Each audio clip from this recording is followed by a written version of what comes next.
Student, आज की class में हम लेप कल्पना का अध्ययन करेंगे। लेप कल्पना अगर इंग्लिश देखें तो हर्बल एप्लीकेशन। अभी तक हम जितनी भी कल्पना कर रहे थे वो अंतः प्रयोग के लिए थी। अभी नेक्स्ट जब हम पढ़ेंगे तो ये वही उपचारार्थ पढ़ेंगे, यानी कि जो एक्सटर्नल एप्लीकेशन जिन कल्पनाओं का किया जाता है। तो मुख्य रूप से हम देखते हैं कि सार्वदैहिक में अगर बाह्य उपचार की बात की जाए तो सबसे पहला एग्जाम्पल आता है जिस कल्पना का, वो है लेप कल्पना। लेप कल्पना हम बॉडी के हर पार्ट पे यूज करते हैं। अगर हम आयुर्वेद पे देखें तो हम कास्ट औषधियों के लेप का ज्यादातर उपयोग करते हैं, इसीलिए हर्बल एप्लीकेशन हम कह सकते हैं।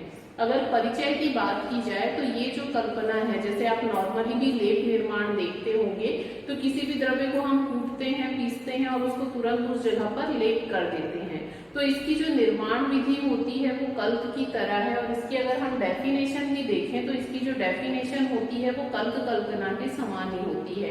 लेकिन अंतर कहाँ आ जाता है कि कल्क कल्पना को हम एक्सटर्नल और इंटरनल दोनों यूज करते हैं, बाहर भी लगा सकते हैं और खाते भी हैं। लेकिन जो लेप कल्पना होती है इसका हम एक्सटर्नल एप्लीकेशन ही करते हैं, इंटरनल एप्लीकेशन नहीं करते हैं।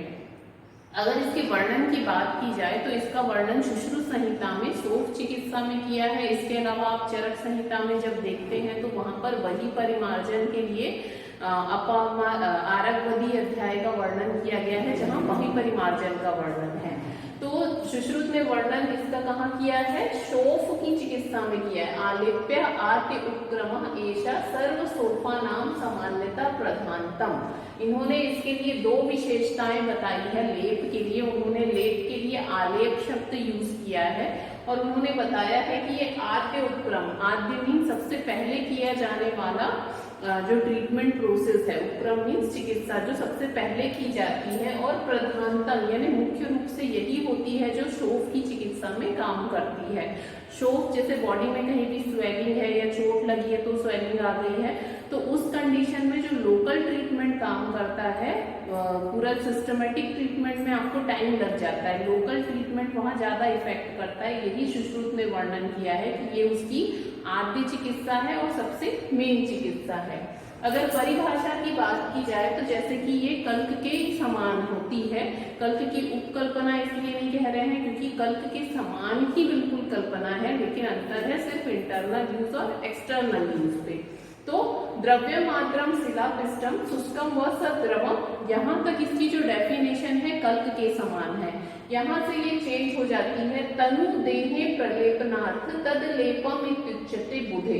अगर कोई भी द्रव्य आर्द्र है तो उसको शिला में पीसकर, शुष्कम व सद्रवम अगर शुष्क है तो उसमें पानी मिला करके, तनु देहे प्रलेपनार्थ अगर देह मीन्स शरीर में, उसको तनु मीन्स पतला, लेप करते हैं तो इसे लेप कहा जाता है। किसी भी द्रव्य को अगर वो आर्द्र है तो शिला में पीस करके, और अगर वो शुष्क है तो उसमें जल मिला करके अगर उसको हम शरीर में कहीं भी एक पतले लेप की तरह लगाते हैं या लेपन करते हैं तो उसे लेप कल्पना कहा जाता है। अगर इसको नाम की बात की जाए तो लिप्त, लिप्त मीन्स लगना या चिपकना या फिर उस जगह को ढक देना। तो लेप में हम क्या करते हैं, किसी भी एरिया में जब हम अप्लाई करते हैं तो पूरी तरह से उसको कवर कर देते हैं। तो इसी शब्द से लेप बना है और इसके पर्याय देखें तो लेप, लिप्त, लेपन और आलेप।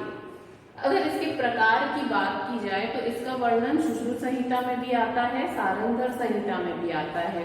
जब हम भेषज देखते हैं तो मुख्य हमारी जो बुक है वो सारंगधर संहिता है। तो पहले हम सारंगधर के अकॉर्डिंग देखेंगे तो सारंगधर ने इसके तीन भेद बताए हैं लेप के, दोषग्न, विषग्न और वर्ण्य।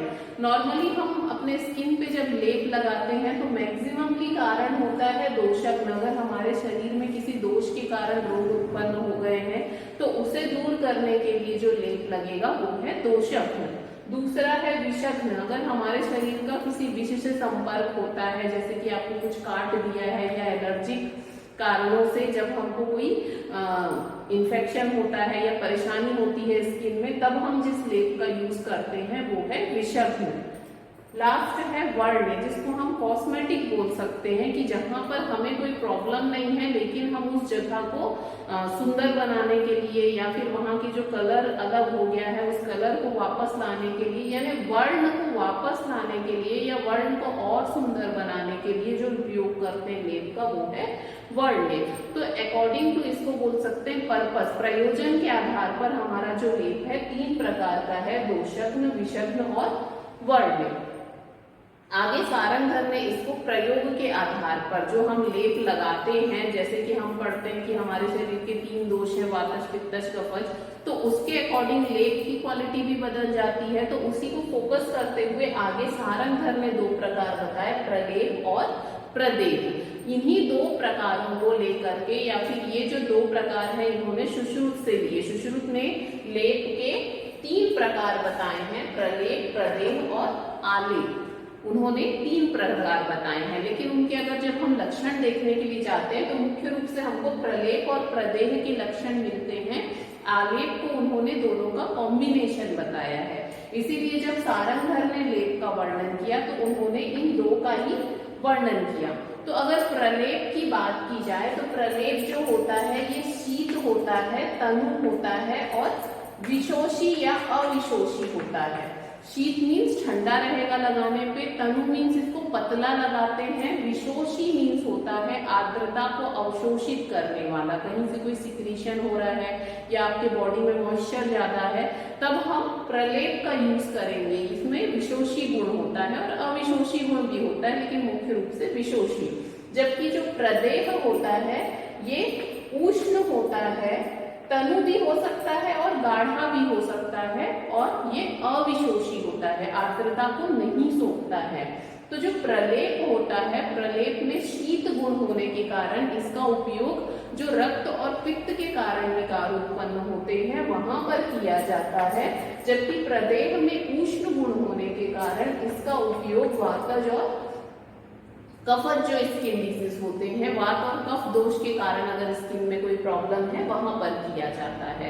और आलेप के बारे में कहा गया है कि ये इन दोनों का कॉम्बिनेशन होता है। इसीलिए सारंगधर ने तीसरे भेद को बताने की बजाय ये जो 2 भेद हैं इन्हीं पे फोकस किया है। नेक्स्ट आ जाते हैं इसकी निर्माण विधि पे। तो जैसा कि इसकी डेफिनेशन में कहा गया है वैसे ही सेम है कि द्रव्य मात्रम शिला, अगर वो द्रव्य आर्द्र है तो उसको हम कूट करके वो जब कल्क जैसा बन जाएगा तब हम उसका लेप कर लेते हैं। लेकिन ज्यादातर जो लेप बनाए जाते हैं उनमें ये जो शुष्क वाला प्रोसीजर है यही अप्लाई किया जाता है, क्योंकि आज के समय में हमको शुष्क औषधियां ही आसानी से प्राप्त होती हैं। तो इस विधि से अगर चूर्ण का निर्माण किया जाता है या लेप का निर्माण किया जाता है तो सद्रवम स्पेसिफिक आता है, सद्रवम। यहाँ हमको किसी न किसी लिक्विड मीडिया की जरूरत पड़ती है।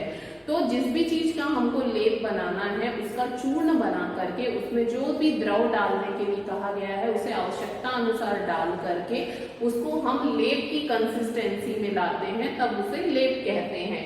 तो यहाँ पर हमारा मेन मीडिया होता है द्रव माध्यम, जिसके आधार पर हमारा लेप कार्य करता है या फिर लगता है किसी जगह पर। तो मुख्य रूप से ये या तो जल होता है या गौमूत्र होता है या तेल होता है या घी, ये 4 ही होते हैं, या फिर यानी इन चारों का ज्यादातर उपयोग किया जाता है, जल का, गौमूत्र का, तेल का या घी का। अगर हम स्नेह का यूज कर रहे हैं अपने लेप निर्माण में, अगर हम स्नेह का यूज कर रहे हैं जैसे तेल या घी का, तो यहाँ पर भी हम ध्यान रखते हैं कि हम वातज रोगों पे कितना स्नेह डालेंगे, पित्तज में कितना और कफज में भी कितना। तो अगर हम वातज रोगों के लिए लेप बना रहे हैं तो स्नेह की मात्रा 1/8 भाग डालते हैं।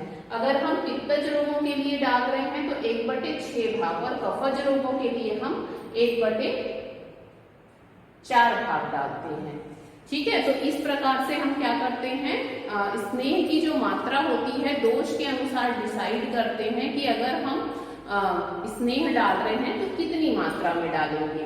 इसके बाद एक और बात आती है कि जब भी हम शरीर में लेप लगा रहे हैं, कहीं पर भी अगर हम लेप अप्लाई कर रहे हैं तो हमें लेप कैसे लगाना चाहिए, उसके लिए भी प्रोसीजर बताया गया है कि लेप हमेशा प्रतिलोम दिशा में, लोम मीन्स होता है जो बाल पाए जाते हैं, हेयर फॉलिकल, पूरे शरीर में हमारे जो रोमकूप होते हैं हमको कहीं भी अगर लेप लगाना होता है तो हमें जो लेप लगाना है वो प्रतिलोम दिशा में लगाना चाहिए। प्रतिलोम मीन्स रोम के अपोजिट डायरेक्शन में। इससे क्या होता है, जो भी लेप हम लगा रहे हैं उसके एब्जॉर्ब होने की चांसेस बढ़ जाते हैं। नेक्स्ट आता है सावधानी, कि कौन कौन सी सावधानी हम जब लेप कल्पना का निर्माण कर रहे हैं या लेप कल्पना लगा रहे हैं तो हमें रखनी चाहिए। तो मुख्य रूप से निर्माण में ऐसी कोई सावधानी नहीं है।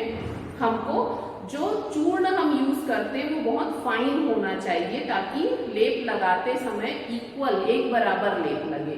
तो इसका जो सावधानी है मुख्य रूप से इसके लगाने के ऊपर है। जैसे कि लेप को रात में नहीं लगाना चाहिए। क्यों रात में नहीं लगाना चाहिए? क्योंकि हमारे शरीर से जो ऊष्मा निकलती है, अगर हम लेप लगा देते हैं तो वो उसको अवरोधित कर देती है, जो हमारे शरीर के लिए सही नहीं होता है। दूसरा अगर बात किया जाए तो सिर्फ शोथ, व्रण के कारण अगर कोई शोथ हुआ है, उसी कंडीशन में हमको लेप को तब तक लगे रहना देना चाहिए जब तक वो सूख नहीं जाता। बाकी कंडीशन में हमको लेप को सूखने से पहले ही हटा देना चाहिए। अगर लेप सूख जाता है तो आप खुद देखेंगे कि उसको निकालना भी कठिन हो जाता है और वो पीड़ादायक हो जाता है। लेप को हमको एक दिन पहले जो बनाया हुआ है उसे दूसरे दिन नहीं लगाना चाहिए, यानी बासी जो लेप है जो पहले से बनाया हुआ है उसे दूसरे दिन नहीं लगाना चाहिए, उसका प्रभाव कम हो जाता है। इसके अलावा एक लेप के ऊपर हमको दूसरा लेप नहीं लगाना चाहिए। इससे क्या होता है, वो वहां पर उष्णता उत्पन्न करता है, शोथ करता है, वेदना उत्पन्न करता है। तो इस प्रकार से कुछ सावधानियां हैं जिसको हमको फॉलो करना चाहिए जब हम किसी को लेप लगाने के लिए एडवाइस कर रहे हैं या जब हम खुद किसी को लेप लगा रहे हैं। ठीक, नेक्स्ट आता है प्रमाण कि हमको लेप लगाना कितनी मात्रा में चाहिए। तो ये डिपेंड करता है इसके प्रकार पर। जैसे कि जब हम सारंग की बात करते हैं वो प्रलेप और प्रदेह दो वैरायटी बताते हैं। तो सारंग के अनुसार अगर किसी को प्रलेप या प्रदेह का लेप लगाना है तो उन्होंने एक शब्द का यूज किया है, माहिष आर्द्र चर्म। माहिष मीन्स होता है भैंस, आर्द्र मीन्स गीली, और चर्म का मतलब होता है चमड़ी। यानी लेप जो है भैंस की गीली जो चमड़ी होती है उसके नाप का लगाना चाहिए। पुराने समय में ऐसे ही प्रमाण चलते थे। तो उनके अकॉर्डिंग ये था कि अगर प्रलेप और प्रदेह लगाना है तो उसे महिष आर्द्र चर्म के अकॉर्डिंग लगाना है। उसके अलावा जब उन्होंने ये तीन वैरायटी का वर्णन किया तो उनका कहना था कि जब किसी व्यक्ति को दोषग्न लेप लगाना है तो उसे 1/4 अंगुल, हमारी जो उंगली है उसका 1/4 भाग के बराबर हमको दोषग्न लेप लगाना चाहिए। और अगर विषग्न लेप लगाना है तो 1/8, और अगर वर्ण लगाना है तो उसे उन्होंने 3/4 बताया है। यानी जो वर्ण वाला लेप है उसके लिए नहीं, इसका इन्होंने 1/3 भाग कहा है और वर्ण को उन्होंने आधा भाग कहा है। तो उनका कहना है कि जो वर्ण वाला लेप है वो ज्यादा मोटी क्वांटिटी, ज्यादा मोटा लगाना चाहिए। उसके बाद विषग्न है और सबसे लास्ट में दोषग्न है। अगर इसकी सवीरता अवधि की बात की जाए तो इसकी सवीरता अवधि वैसे तो 1 साल बताई गई है, लेकिन अगर संहिताओं में देखें या तुरंत अगर हम बना करके लगा रहे हैं तो एक जो लेप है वो दूसरे ही दिन खराब हो जाता है। लेकिन जो प्रिजर्वेटिव डाल करके या मार्केट वाला बात करें तो वहां पर उसकी सवीरता अवधि 1 वर्ष बताई गई है। अगर लेप का प्रयोग देखा जाए तो मुख्य रूप से लेप जो होता है त्वक प्रसाधन के लिए लगाया जाता है, संधान के लिए लगाया जाता है, शोथ और वेदना को कम करने के लिए लगाया जाता है, व्रण रोपण के लिए लगाया जाता है। तो लेप हमारे आयुर्वेद में कल्प के ही समान कल्पना है, बस अंतर इतना है कि इसका हम एक्सटर्नल एप्लीकेशन करते हैं धीरे धीरे, क्योंकि ये तुरंत ही उपयोग होता है, तुरंत निर्माण होता है। तो इसकी जो निर्माण है अब कम होते जा रहा है। इसकी जगह अगर आप इसका मॉडर्न साइड देखेंगे कि ऑइंटमेंट है, लोशन है, क्रीम है, जहां पर हम मशीनरी का यूज करके इसमें और प्रिजर्वेटिव डाल के इसको और एप्लीकेबल बनाते हैं, उनका यूज बढ़ते जा रहा है, जिसे हम अपनी आगे की क्लासेस में देखेंगे। Thank you.